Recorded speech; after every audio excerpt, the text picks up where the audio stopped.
Hey y'all, hope you guys are having a good Sunday so far. I wanted to get on here because God's been prompting me to kind of get on here and talk about this. And I wanted to, talk about some things about, when God starts to open your eyes and the veil is lifted off your eyes, kind of what you will experience and kind of like what things you will go through, what it looks like.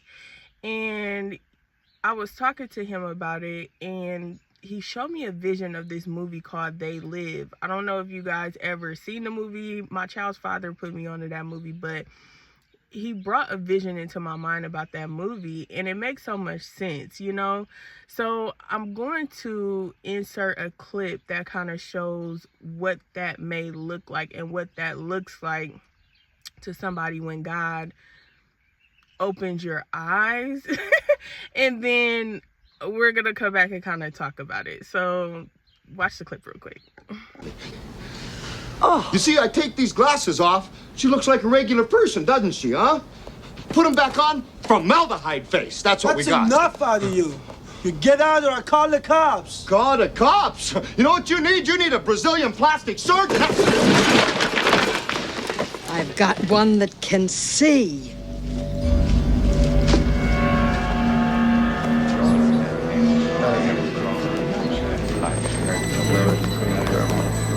He's a tall Caucasian male, doesn't appear armed, wearing sunglasses. I don't like this one bit. Not one bit.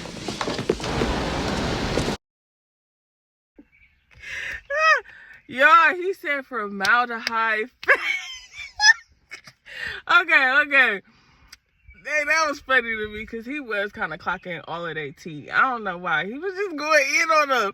But that's kind of what it looks like, y'all. And not saying the skeleton faces. Now, sometimes you can see demons manifest in people. So that's not far-fetched, in their faces. But that's pretty much what that looks like, y'all. And you see how he was like, every time I see it was like almost, they'll try to call it psychosis. They'll try to say it's mental illness. They'll try to call it everything, in the book because, people know it's real. But when you start to see that and God starts to show you the mysteries that are, around you, the hidden things that are around you, people will try to demonize it. So you may find yourself ending up in a psych ward, medicated, and now the gifts that God has given to you have been suppressed, have been put down. So that's kind of what it is. And then you also see where they were like, oh, we see somebody that can see. So that was like an alert to the spirit realm. So there's like an alert that goes out, like this one can see, this one knows hidden things, this one knows. The enemy doesn't like that. So that's when boom, spiritual warfare, boom, boom, boom, on both ends start. So you'll start to get the witchcraft attempts. You'll start to get people trying to sabotage you, people trying to gaslight you, like you're not really seeing what you're seeing. You see how he was like, the teller was like, no, get out, or something like that. Like, you need to stop tripping. That was basically him trying to gaslight him into seeing that he wasn't seeing what he was seeing, but he was seeing what he was seeing, and they had the glasses that was, but some movies actually talk about some of the real things that, God, when he takes the veil off your eyes, those are the things that come to the light, the hidden things. So that's why you have a target on your back. Once you are aware of what's really going on and who the real enemy is, the enemy doesn't like that, so that's when they will use devices, like, which I mean by devices are people who will be used to gaslight you, to manipulate you, to try to sabotage you, to try to hinder you. And that's why you will start to, fight against those things, not with flesh and blood, because we don't fight against flesh and blood, but it's with, principalities and places, people in high places, and it's demons pretty much. There's a verse in there, I can't remember where it is, but yes, y'all know what I'm talking about. But we don't wrestle against flesh and blood. So it's crazy, like when you're younger you know, you probably have had experiences where, you know, you've tried to fit in with multiple groups, or you've tried to ultimately, you know, you were just different. There was something about you that was different, and, you know, you got along with a lot of people, you know, but also, you know, back then you could have also been a villain to people too, you know, so you've kind of known the good and the bad, you know, so you know, you've been on both sides, let me just say that. So the thing about it is, though, like, you may have grew up in a, you know, a household that maybe had a father that was absent, or a father that was in and out, your first heartbreak, like we always say, you know, for women, but also men, that could be as well an issue. Your father was never there, or just in and out, inconsistent. Or, and then also on top of that, you had a mother that was covert narcissist, or somebody who just was neglectful or something like that. So then that means, you know, in front of people, they were treating you a certain type of way, but behind closed doors, they weren't treating you that way, you know. They were ignoring you, or just kind of just treating you covertly narcissist, you know. So you could have had both of those things. Now, when you start to grow up, you go through a series of things, series of hurt, series of pain, you know. You go through things and overcome them, and you're wondering why you overcame them. So you may feel like you're wondering why you overcame them, but God had his hand on you since you were born. You know, God had his hand over your life since you were a child.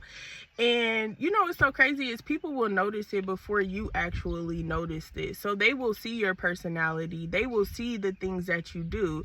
You may even say stuff that ends up coming to pass, and you didn't even know that you were saying it. You just operate through your giftings, and you operate through things at a young age.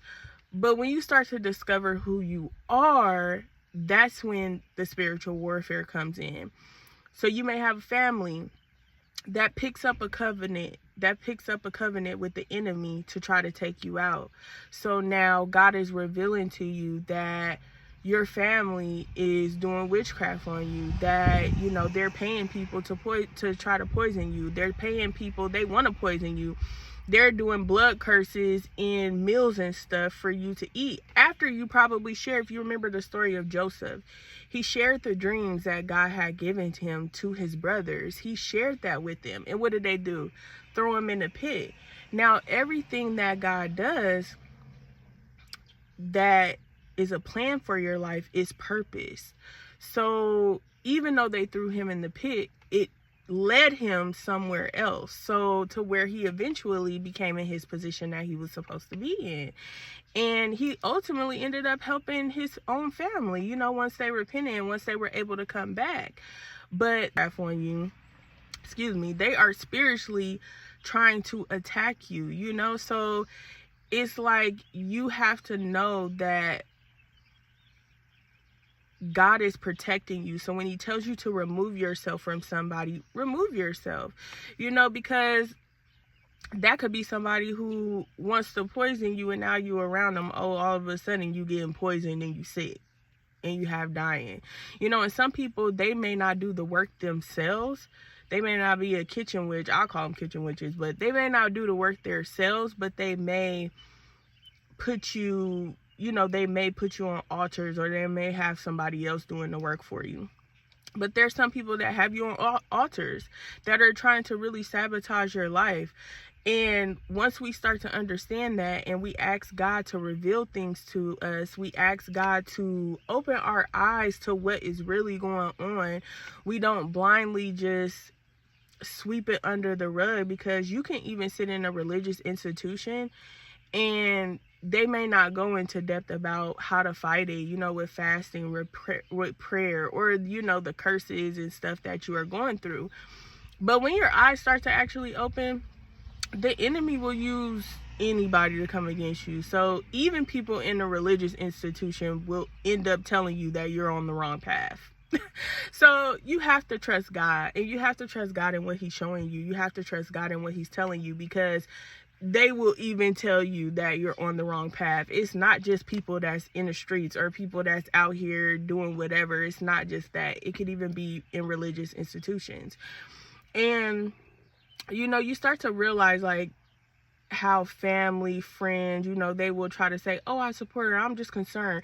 But really, in the background, they're the ones that's doing it to you. You know, they're the ones that's afflicting you. They're the ones that's doing it silently, you know, but in front of people, they're telling everybody that, oh, I'm just concerned, I'm worried, you know.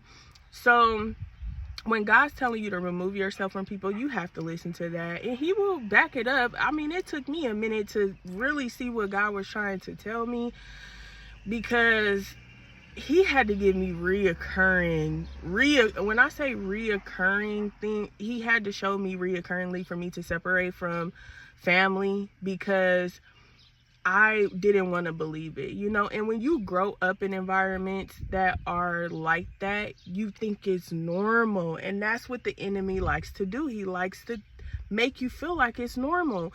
So then you're wondering, like, but wait, but why do I have to separate? This can't be true. The enemy starts at a young age. You may have been somebody who barely even made it out of birth. You wasn't even planning, like, the enemy was planning on taking you out right when you got into this world, because he knew the purpose and plans that God had for your life. Now,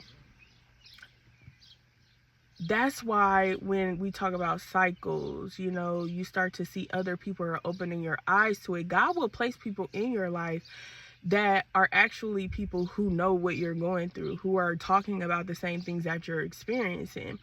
And God did say in the last days, he will pour out his spirit on all flesh. So if you are starting to get these revelations from God, you are starting to, you know, really try to take your relationship with God serious, being intimate with him, he will pour out his spirit on us, because we're in the last days. The enemy is getting bolder, so God is getting bolder.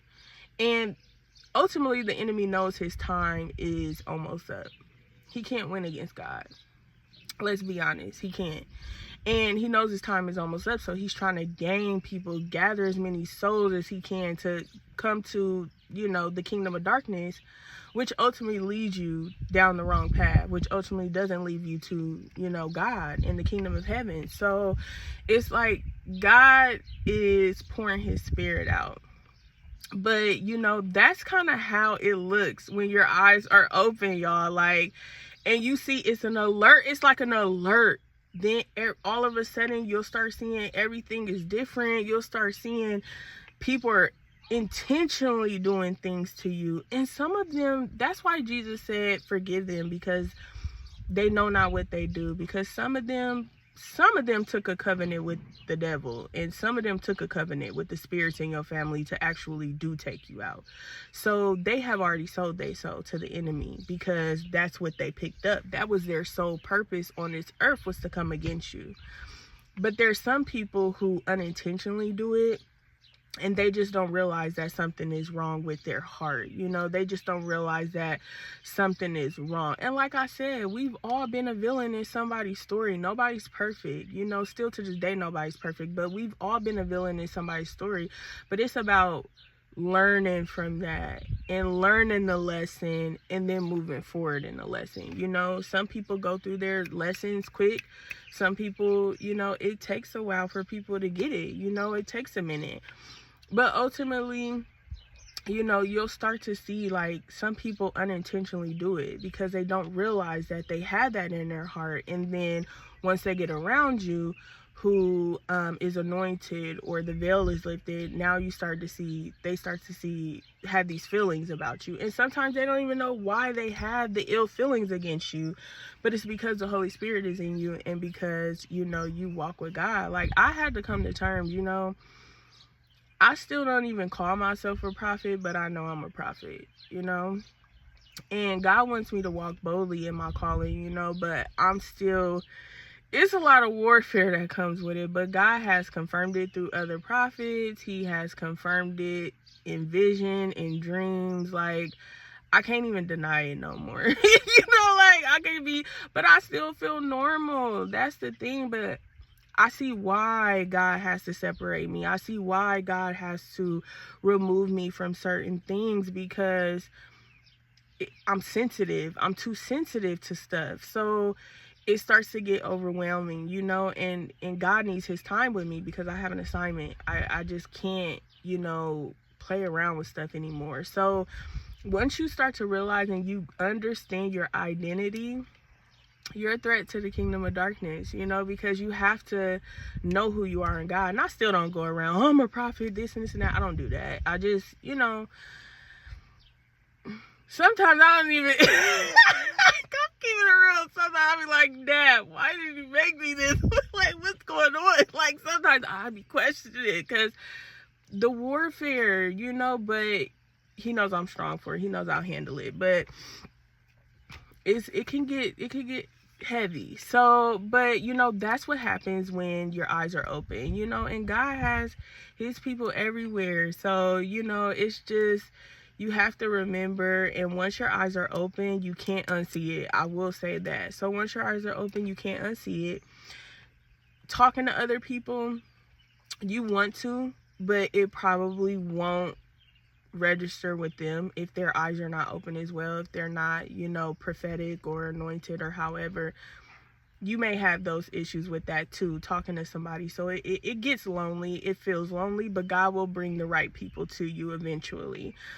But I kind of wanted to talk about that and just go over kind of what that looks like. So yeah, I hope you guys have a good rest of your guys' day, and I will talk to you guys soon. All right, bye.